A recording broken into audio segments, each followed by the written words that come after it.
चुनाव का माहौल गर्म है और हमारे साथ इस वक्त कांग्रेस के वरिष्ठ नेता, महासचिव कर्नाटक, राज्यसभा सदस्य रणदीप सिंह सुरजेवाला मेरे साथ मौजूद हैं।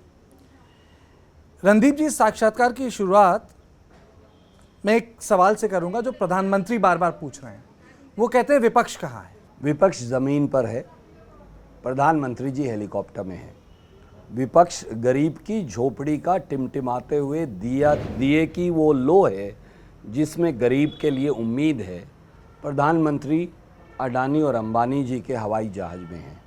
विपक्ष दलित और पिछड़ों की झोपड़ी में है, उनके लिए संविधान बचाने का और सशक्त करने का रास्ता तैयार कर रहा है। प्रधानमंत्री जी और उनके चेले संविधान तोड़ने की तैयारी कर रहे हैं। विपक्ष छोटे छोटे दुकानदार और किसान के खेत और खलिहान में है, छोटे दुकानदार की जो छोटा सा गल्ला है उस पर है, जबकि प्रधानमंत्री किसानों को उग्रवादी और नक्सलवादी साबित करने पर लगे हैं।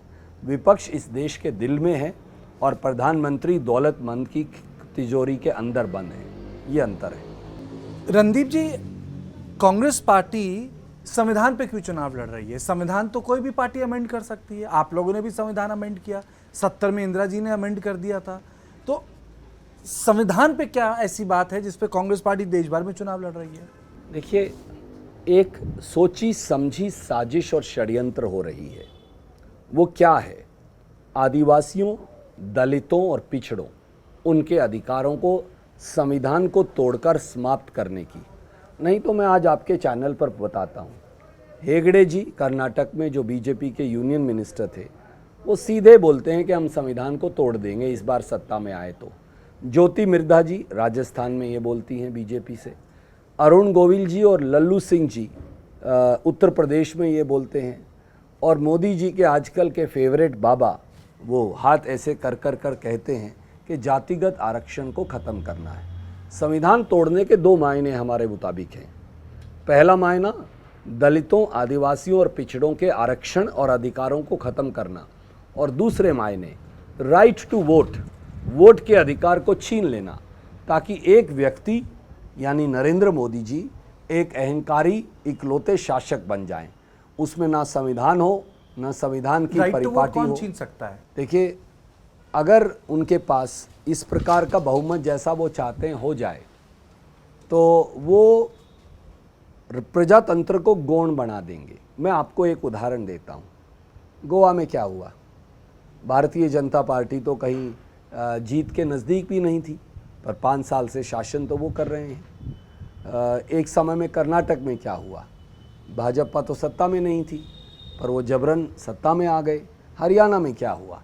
40 सीट वाली पार्टी 5 साल से शासन कर रही है, आज भी अल्पमत में है, पर गवर्नर जो है। आप भी कुछ नहीं कर पाए। आप लोगों को भी तो कुछ प्रोएक्टिव होना चाहिए था। लोग कह रहे थे इस बार सरकार बदल सकती है, कांग्रेस ने तो कुछ नहीं किया।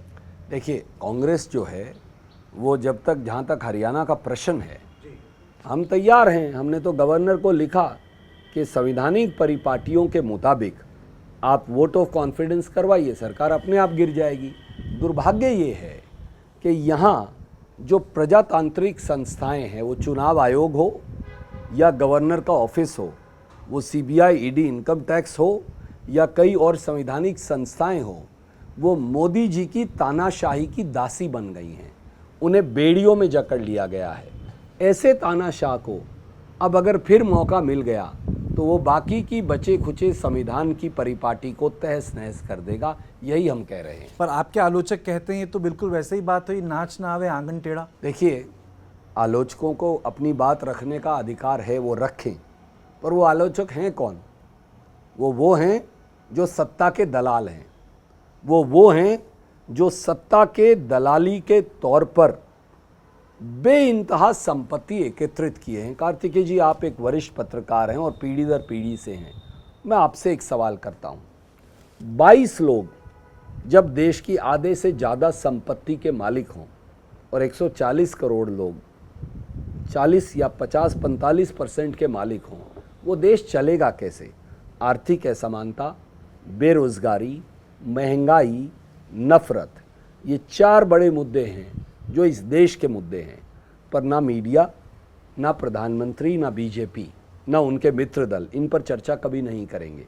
वो अफगानिस्तान पर बात करेंगे, पाकिस्तान पर बात करेंगे, नक्षत्रों पर बात करेंगे, अंतरिक्ष पर बात करेंगे, पर देश के मुद्दों पर कभी बात नहीं करेंगे।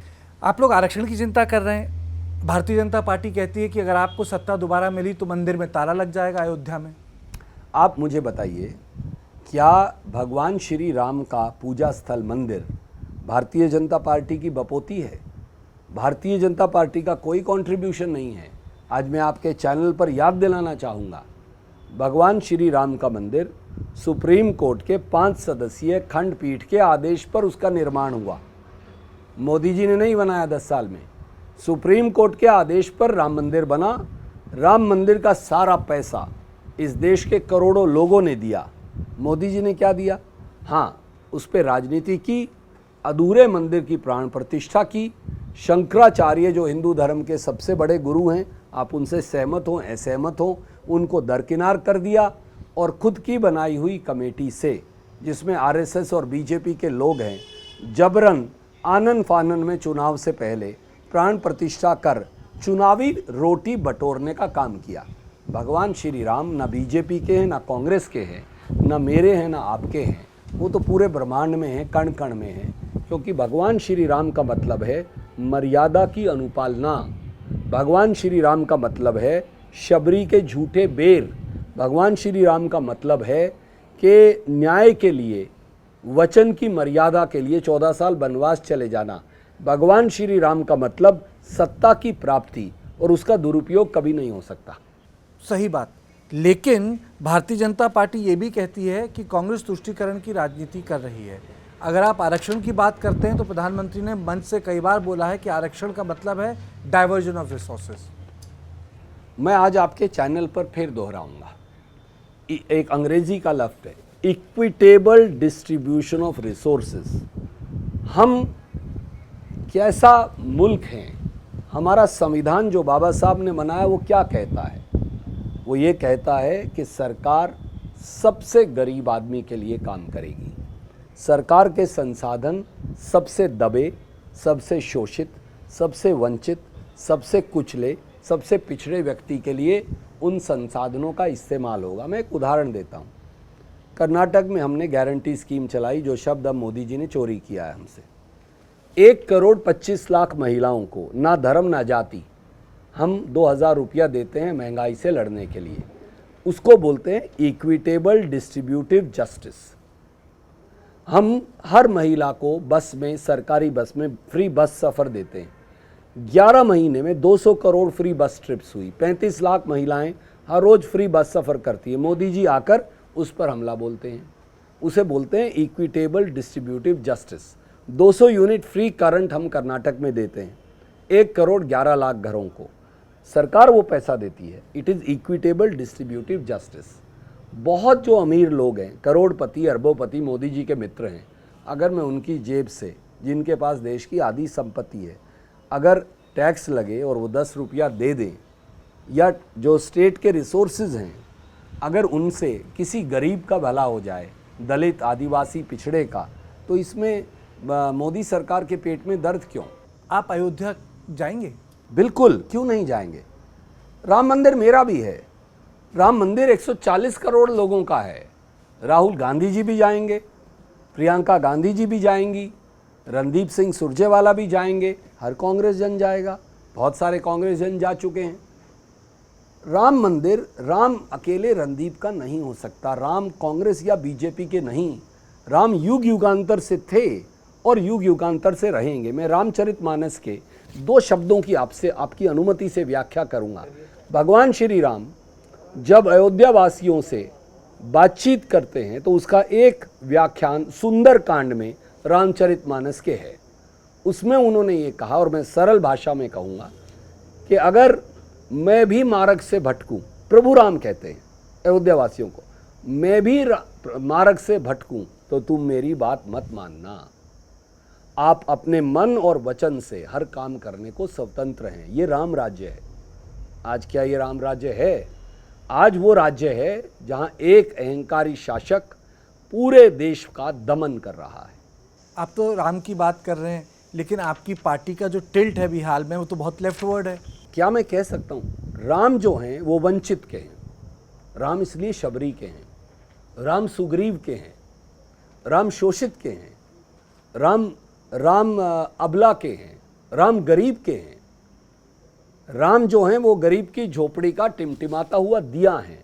राम वो आधी रोटी हैं जो इस देश के काफ़ी लोग खाकर सोते हैं। राम कभी भी भोग की वस्तु नहीं हो सकते। राम भोग नहीं है, राम त्याग है। भाजपा राम को भोग मानती है, राम भोग हो ही नहीं सकते। रणदीप जी, आपने दोहे पढ़े, आपने राम की व्याख्या की, उनकी बात की, फिर ऐसा क्यों है कि कांग्रेस पार्टी जिसने मंदिर के ताले खुलवाए वो आज भी एक एंटी हिंदू इमेज से जूझ रही है 2014 के बाद? कांग्रेस एंटी हिंदू नहीं है।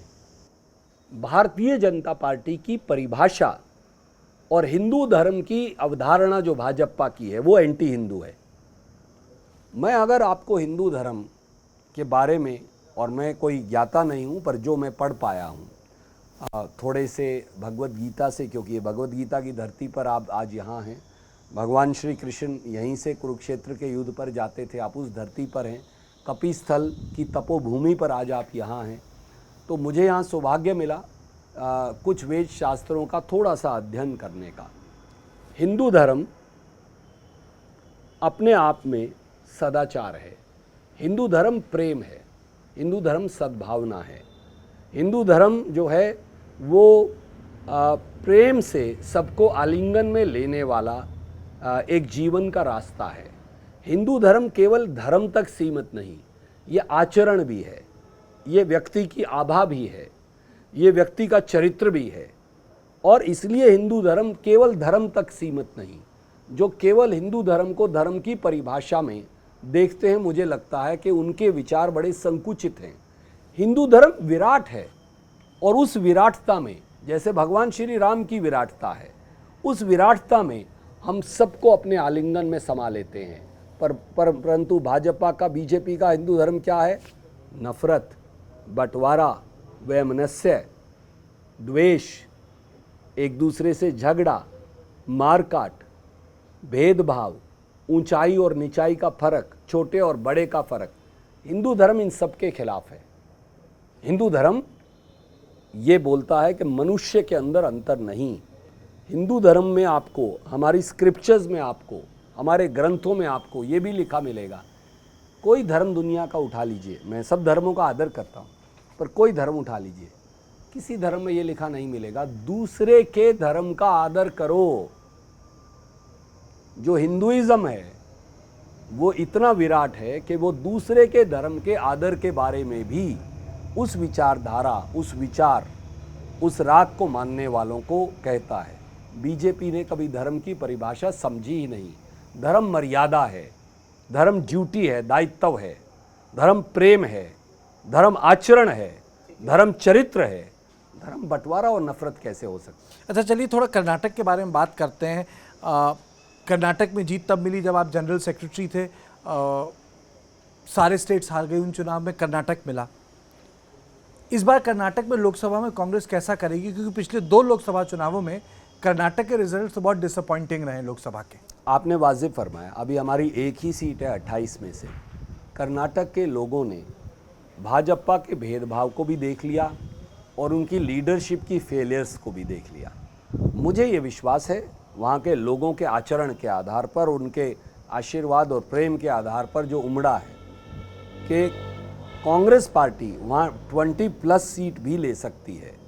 मुझे लगता है वहाँ 15 से ज़्यादा सीट कांग्रेस की आएंगी पक्का। और कांग्रेस अगर 20 के आंकड़े को पार कर जाए तो बिल्कुल आश्चर्य मत मानिएगा। मिनिमम सीट कितनी आने वाली है कांग्रेस? देखिए 15+ आई एम श्योर।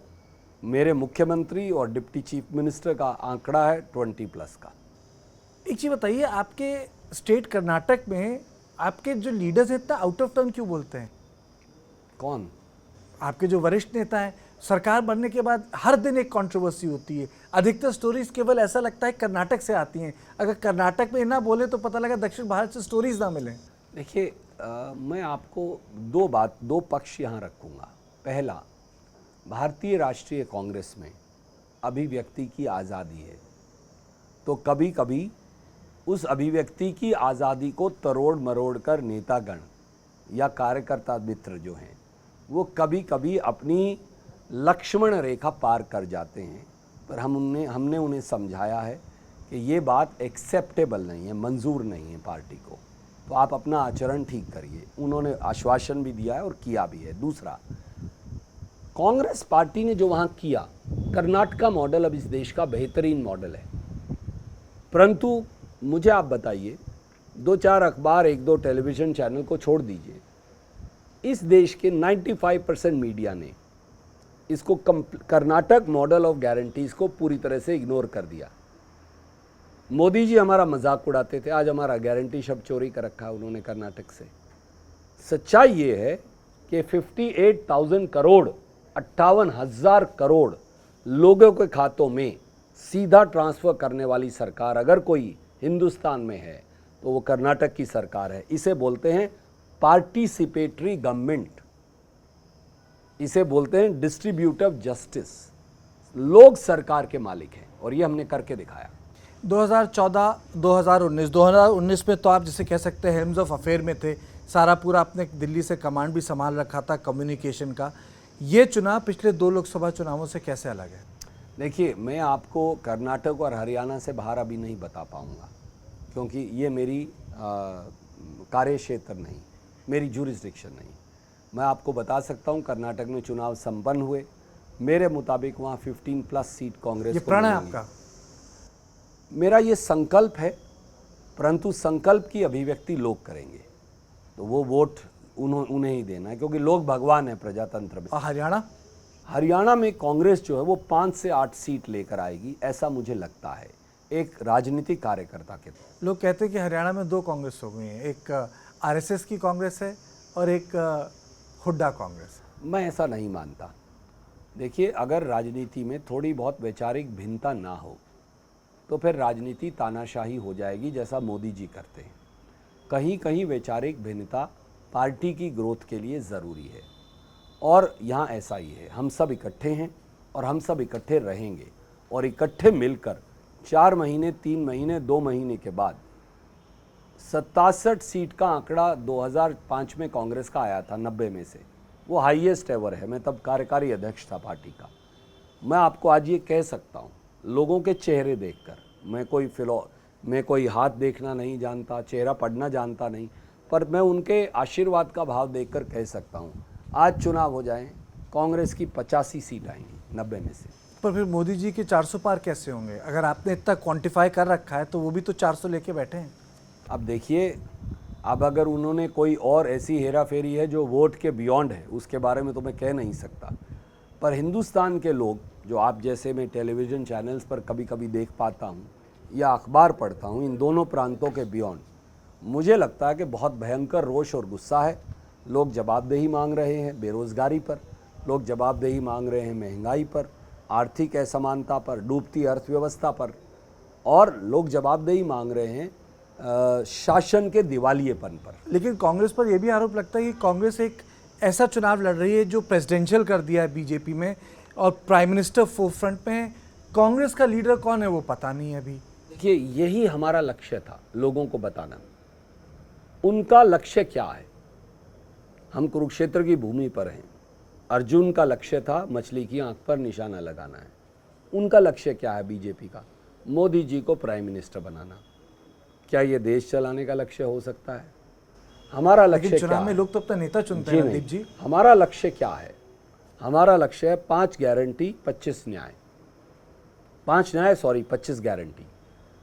हम इस देश के लोगों को मालिक बनाना चाहते हैं। आपने 2004 का लोकसभा का चुनाव कवर किया था, क्या सेम आर्ग्यूमेंट यूज़ हुआ। अटल बिहारी वाजपेयी जी बहुत बड़े नेता हैं, सामने कोई नेता नहीं है, परंतु लोगों ने क्या निर्णय किया? उन्होंने सोनिया जी और हमारे मित्र दलों को, कांग्रेस और मित्र दलों को मैंडेट दिया और कहा आप सरकार बनाइए। और फिर डॉक्टर मनमोहन सिंह जी ने 10 साल स्वर्णिम कार्य किया। हम लोगों के आशीर्वाद लेंगे और सहमति से अगला नेता भी चुन लेंगे, कोई दिक्कत नहीं। मेरे जैसे कार्यकर्ता तो ये चाहते हैं। कौन है? रणदीप मेरा सिंह नेता राहुल गांधी है। रणदीप सुरजेवाला कांग्रेस कार्यकर्ता का लक्ष्य जीवन का ये है कि राहुल गांधी जी इस देश के प्रधानमंत्री बने, परंतु आखिर में संख्या बल पर निर्भर करेगा। मुझे विश्वास है कि कांग्रेस इतनी सीट ले आएगी कि हम एक आम सहमति से राहुल जी, जो एक जेन्युइन व्यक्ति हैं, इस देश को एक साफ गोई वाले ईमानदार व्यक्ति की आवश्यकता है और वो राहुल गांधी है। अगर आप ये बात खुल के कह रहे हैं कि राहुल गांधी इस देश के प्रधानमंत्री बने, तो ये पार्टी क्यों नहीं कहती है कि उनका प्राइम मिनिस्टर कैंडिडेट है और उसका नाम राहुल गांधी है और जिसने भारत जोड़ो यात्रा की? देखिए, मैं तो एक कांग्रेस का कार्यकर्ता हूँ। आपने मेरा विचार पूछा, मैंने कभी छुपाया नहीं। मैं जब एआईसीसी में था, एआईसीसी के पटल से आपने ये सवाल पूछा था, मैंने तब भी यही जवाब दिया था। मैं आज फिर दोहराता हूँ, कांग्रेस के करोड़ों करोड़ों कार्यकर्ता, मुझे नेताओं का मालूम नहीं, करोड़ों करोड़ों कार्यकर्ता ये चाहते हैं कि श्री राहुल गांधी, जिन्होंने इस बात को साबित किया कि इस देश में ईमानदारी की जगह है, साफ गोई की जगह है, निर्मलता की जगह है, प्रेम की जगह है, प्रेम के आलिंगन की जगह है, और इस देश में मैल इंटेंट की बजाय अच्छी मंशा होना सबसे ज़रूरी है। वो सब गुण राहुल गांधी में है, तो वो देश के अच्छे प्रधानमंत्री बनेंगे, मुझे ये विश्वास है। तो आपको क्या लगता है इस बार आपकी जो इंडिया अलायंस है वो कैसी करी? क्योंकि इंडिया अलायंस भी अपने आप में एक कहानी है। जो लोग थे वो चले गए, जिनको आना था वो रुक गए, पश्चिम बंगाल में आना था वो रुक गए, जिनको कुछ बड़ा काम करना था उन्होंने बीजेपी ज्वाइन कर ली बिहार में, और जो लोग शुरू में एक फ्रंट बनाना चाह रहे थे, यानी तेलंगाना की जो पार्टी है बीआरएस, वो अब बोल नहीं रहे हैं कुछ।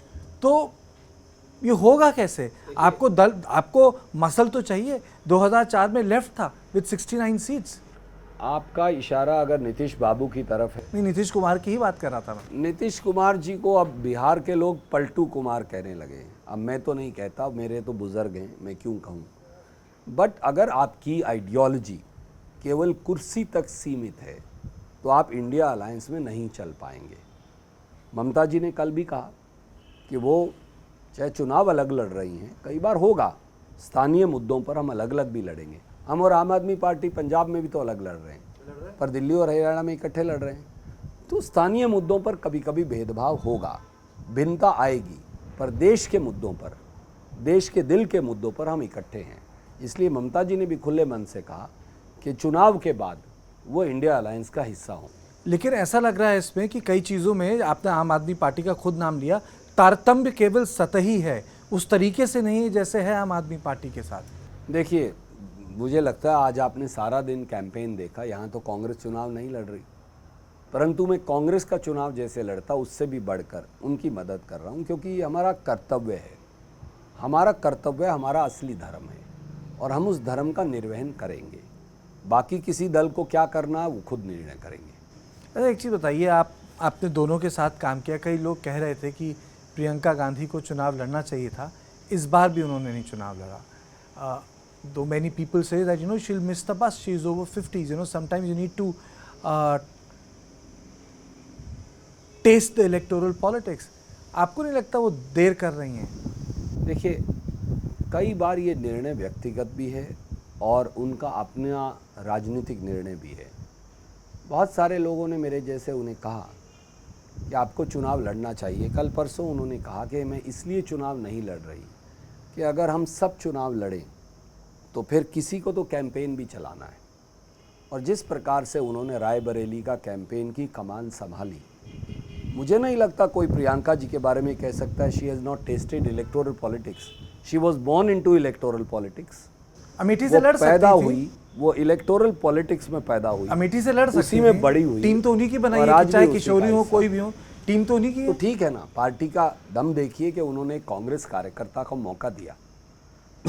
अगर हम उनको लड़वाते तो बहुत सारे लोग कहते नहीं भाई बहन दोनों लड़ रहे हैं, कार्यकर्ता को मौका नहीं दिया। आज हमने कार्यकर्ता को मौका दिया है, ये भी तो है। मोदी सरकार की अगर मैं आपसे एकदम लिमिटेड उसमें पूछूं, सबसे बड़ी एक विफलता क्या है? नफरत। उन्होंने नफरत से इस देश की अर्थव्यवस्था को, भाईचारे को, इस देश की रोजगार की ग्रोथ को, इस देश में महंगाई से लड़ाई को, उनके नफ़रत के आवरण ने, उनकी नफ़रत उनके सर चढ़कर बोलती है और उन्हें देश का दर्द और देश के लोगों के दिल में जो उफान है वो दोनों नज़र नहीं आते। पर कई बार सत्ता के अहंकार में ऐसा हो जाता है। रणदीप जी, 2 सवाल और पूछूंगा इस इंटरव्यू को ख़त्म करने से पहले। कांग्रेस पार्टी और राष्ट्रवाद कभी अलग अलग देखे नहीं गए शुरू से, लेकिन अभी पिछले 10 साल में ऐसा क्या है कि इलेक्टोरल थीम्स में nationalism of Congress gets questioned. ये क्यों आया, मैं आपसे पूछना चाह रहा हूँ। कांग्रेस को बार बार ये क्यों कहना पड़ता है कि वो राष्ट्रवादी पार्टी है? उसका बड़ा सीधा जवाब है, कांग्रेस ने कुर्बानी से के आधार पर कभी वोट नहीं बटोरी। हमारा राष्ट्रवाद देश के लिए कुर्बानी का आधार है। महात्मा गांधी ने अगर कुर्बानी दी और गॉडसे की गोली से इस देश का सबसे बड़ा नेता और व्यक्ति कुर्बान हुआ, तो वो नफ़रत के खिलाफ एक लड़ाई का हिस्सा था। महात्मा गांधी की लाश पर या उनकी कुर्बानी पर, उनकी शहादत पर हमने राजनीति नहीं की। अगर इंदिरा जी और राजीव जी ने कुर्बानी दी तो वो इस देश के लिए दी, कांग्रेस के लिए नहीं। अगर सरदार बेन सिंह कुर्बान हुए तो वो पंजाब के लिए और देश के लिए हुए, हमारे लिए, कांग्रेस के लिए नहीं। अगर हमारे नंद कुमार पटेल और विद्याचरण शुक्ला और सैकड़ों साथियों ने नक्सलवाद में कुर्बानी दी तो वो नक्सलवाद के खिलाफ छत्तीसगढ़ और देश के लिए दी, हमारे लिए नहीं। तो हमारा जो राष्ट्रवाद है वो देश के लिए है। बीजेपी का छदम राष्ट्रवाद वोट बटोरने के लिए है। दोनों में यही अंतर है। लेकिन ऐसी बात है, अगर वो लेस पेट्रियोटिक है, अगर भारतीय जनता पार्टी में इतनी खामियां, तो आपके नेता क्यों छोड़ छोड़ के जाते हैं? ये 13 का जो सिलसिला है ये 24 तक चला है। मतलब 10 साल हो गए कि कोई ऐसा महीना नहीं जो कोई व्यक्ति छोड़ के ना चला जाए। देखिए कार्तिकेय जी, मेरा ये मानना है और मैं कई साथियों से भिन्न मत रखता हूँ, एक साथी भी छोड़कर जाए, छोटा कार्यकर्ता भी जाए, उससे पार्टी को नुकसान होता है। हर वो नेता जो गया वो हमारे लिए तकलीफ दे रहा। कई बार व्यक्तिगत आकांक्षा होती है, कई बार आगे बढ़ने के लिए इच्छाएं होती हैं, कई बार कांग्रेस के संघर्ष का नहीं इंतज़ार कर सकते कि पता नहीं कांग्रेस कब सत्ता में आएगी, मैं 10 साल बाहर नहीं बैठ सकता सत्ता से, अभी सत्ता के अंदर हिस्सेदारी चाहिए। कई बार कोई स्थानीय मुद्दे भी होते हैं, मेरा आपका डिफरेंस ऑफ ओपिनियन है इसलिए चले गए। तो अलग अलग कारण अलग अलग लोगों के हैं, पर मेरा ये मानना है कि वो सब लोग जो हमारी विचारधारा के बीजेपी में गए, वहाँ उनकी विचारधारा में कभी एडजस्ट नहीं हो पाएंगे। और आखिर में आपको नहीं लगता है चिंता का विषय है कि ऐतिहासिक रूप से कांग्रेस पार्टी शायद पहली बार सबसे कम सीट पे लड़ रही है? आपकी इलेक्टोरल अलायंसेस ने आपको लिमिट कर दिया है। पार्टियां अलायंसेस करती हैं जिससे उनका अस्तित्व बढ़े और वो फैल जाएं। ये उल्टा हो रहा है कि लोकसभा चुनाव में आपका जो इलेक्टोरल पूल है वो इतना कम है। ये यथार्थ की राजनीति का हिस्सा है, ये मौजूदा राजनीति का एक हिस्सा है। ऐसा नहीं कि कांग्रेस पूरे देश में दोबारा से वही स्थान प्राप्त नहीं करना चाहती। एक कार्यकर्ता के तौर पर मेरी ये इच्छा है कि एक दिन आए जब मैं सब सीटों पर दोबारा लड़ूं भारतीय राष्ट्रीय कांग्रेस।